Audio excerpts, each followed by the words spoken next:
Χαίρετε κυρίες και κύριοι. Πολλοί από εσάς έχετε ακούσει ή έχετε διαβάσει για τη μασονία, για τους τέκτονες. Ασφαλώς έχετε πολλά ερωτήματα για αυτή την παγκόσμια οργάνωση που συχνά καταγγέλλεται ότι εδώ και αιώνες ελέγχει τις τύχες του κόσμου.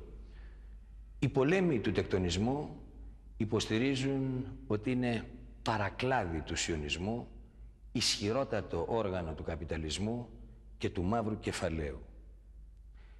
Η Εκκλησία μας, η Ορθόδοξη Εκκλησία, συχνά έχει καταγγείλει βία, θα έλεγα, τη μασονία. Την θεωρεί αντιχριστιανική οργάνωση, κάποια αίρεση που μέσα στους ναούς της πιστεύει τον Μάτς, τον μέγιστο αρχιτέκτονα του σύμπαντος. Και η Εκκλησία υποστηρίζει ακόμη ότι απαλήφει το θρησκευτικό συναίσθημα των μελών της, γιατί τους επιβάλλει να πιστεύουν τον υπέρτατο αρχιτέκτονα του σύμπαντος και όχι φυσικά τη θρησκεία μας.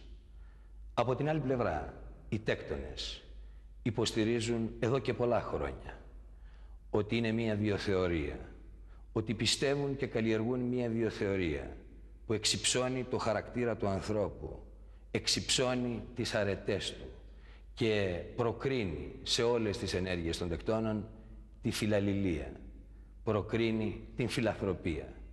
Κυρίες και κύριοι, για πρώτη φορά στην ελληνική τηλεόραση κάμερα διείσδησε μέσα σε τεκτονική στοά. Για πρώτη φορά σας παρουσιάζουμε σήμερα το εσωτερικό του κτηρίου στη διασταύρωση των οδών Αχαρνών και Σουρμελή, δηλαδή του κτηρίου της Μεγάλης Στοάς της Ελλάδος. Χρόνια απαραβίαστο. Χρόνια ήταν απαραβίαστο για όλα τα μέσα ενημέρωσης. Σήμερα, στην εκπομπή μας, χωρίς αναισθητικό, παρουσιάζουμε το εσωτερικό του κτηρίου αυτού, που εδώ και δεκαετίες ήταν ερμητικά κλειστό. Στη σημερινή εκπομπή μας μιλάει ο μέγας διδάσκαλος της Μεγάλης Στοάς της Ελλάδος, ο κύριος Χρήστος Μανέας, ο οποίος απαντάει σε καυτά ερωτήματα γύρω από τις δραστηριότητες του τεκτονισμού.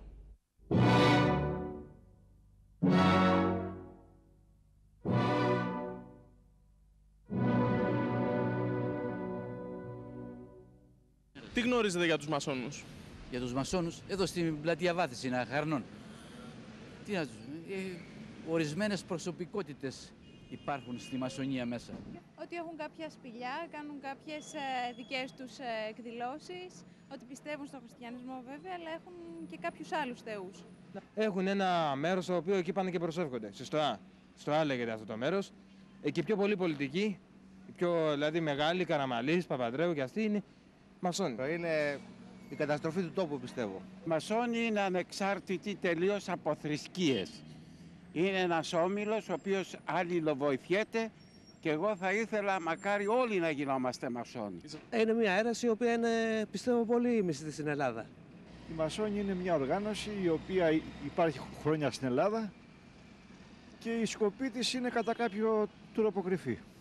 Δεν γνωρίζουμε πολλά για αυτούς, άρα δεν μπορούμε να πούμε και να εκφέρουμε κάποια γνώμη για αυτούς ανάλογη. Όταν μάθει περισσότερο ο κόσμος από αυτά που γίνονται, τότε θα μπορέσει να πει και περισσότερα. Ένα σύλλογο σαν όλους τους άλλους. Μπορούν να κάνουν και αυτοί τις δικές τους ενέργειες για να προωθήσουν τα συμφέροντά τους.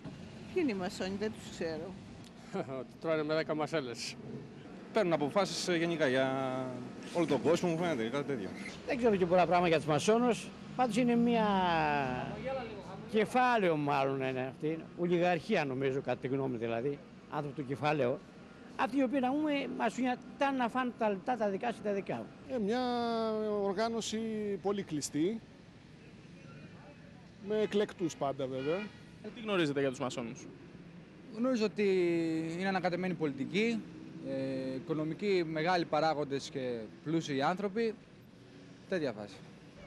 Ότι είναι κάτι επιφανείς άνθρωποι, οι οποίοι έχουν στόχο τι? Κάστα και έχουν στόχο την παγκόσμια κυριαρχία.